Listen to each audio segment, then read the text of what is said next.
Bonjour les premières, voilà je suis dans un champ de luzerne comme vous pouvez le voir sur la vidéo.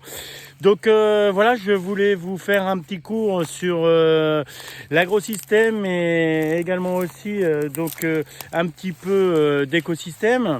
Donc aujourd'hui, voilà, vous allez me faire la différence entre un agrosystème et un écosystème.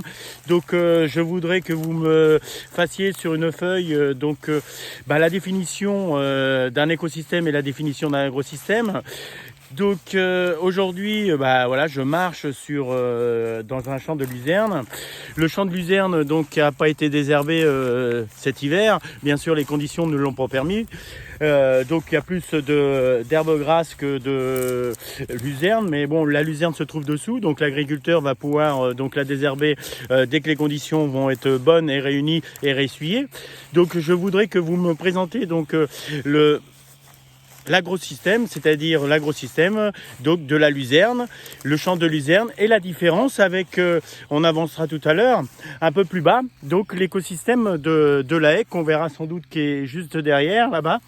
Donc vous allez me définir tout ce qu'il y a au niveau d'un champ et les interactions qu'il y a au niveau d'un champ de luzerne et donc qui ont un rapport avec l'agrosystème bien sûr, et quels sont les êtres vivants que l'on peut trouver dans un champ de luzerne. Également aussi, vous allez me décrire les interactions de l'agrosystème, qu'est-ce que peut apporter l'agriculteur au niveau d'un agrosystème, quelles sont les différences qu'il y a entre un écosystème bien sûr.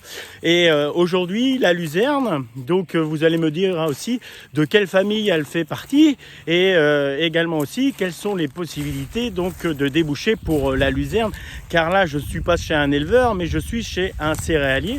Donc quels sont les débouchés pour un céréalier de cultiver la luzerne? Déjà, quelle est l'importance de la faire pendant sa rotation? Et également aussi, qu'est-ce que ça apporte au niveau de l'assolement de faire de la luzerne? Donc là, je vais marcher un petit peu pour aller voir la haie. Donc vous allez me définir l'écosystème de la haie et vous allez également aussi me faire une chaîne alimentaire au niveau de la haie. Donc c'est-à-dire les animaux qui sont présents ou les êtres vivants qui sont présents dans la haie, et vous allez me dire les relations, est-ce que ce sont des producteurs primaires, secondaires, ce que l'on avait vu en cours, vous vous rappelez, au début de l'année. Bon, j'espère que c'est pas rendu loin dans vos petits neurones. J'espère que vous aurez la capacité de retrouver tout ça également aussi dans vos cours que vous avez bien emmenés chez vous, et également aussi bien remettre en relation tout ce que l'on a appris depuis le début. Voilà, j'espère que je suis clair dans cette vidéo. Bon, vous pouvez voir, la parcelle, elle fait 5 hectares et demi. Donc c'est une ancienne parcelle que je cultivais, mais que j'ai transmis à un autre agriculteur. Mais il n'est pas éleveur, il est céréalier. Et cette culture, il l'implante dans son assolement. Justement, je vous demande pourquoi. Voilà. Bon, on va avancer. Voilà, c'est une haie basique, si vous pouvez la voir. Elle est là-bas. Donc c'est une haie basique avec quelques arbres, chênes qui sont un petit peu plus hauts, également aussi arbustes. Donc je vous demande de définir l'écosystème de cette haie. Je ne vais pas m'approcher parce que voilà, c'est une haie, vous savez tous qu'est-ce que c'est une haie. Donc c'est avec des arbres, des arbustes et également aussi avec quelques plantes grasses ou également aussi quelques graminées qui sont dedans.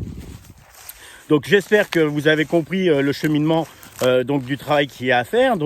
Vous me donnez les définitions d'un agrosystème et également aussi d'un écosystème, et vous me donnez aussi les atouts pour l'agriculteur de cultiver la luzerne, et vous me donnez aussi une chaîne alimentaire au niveau de la haie, et les animaux présents au niveau de la haie, une chaîne alimentaire que vous pouvez me décrire, parce que nous n'avons pas, en fonction des régions, les mêmes animaux qui sont présents dans la haie.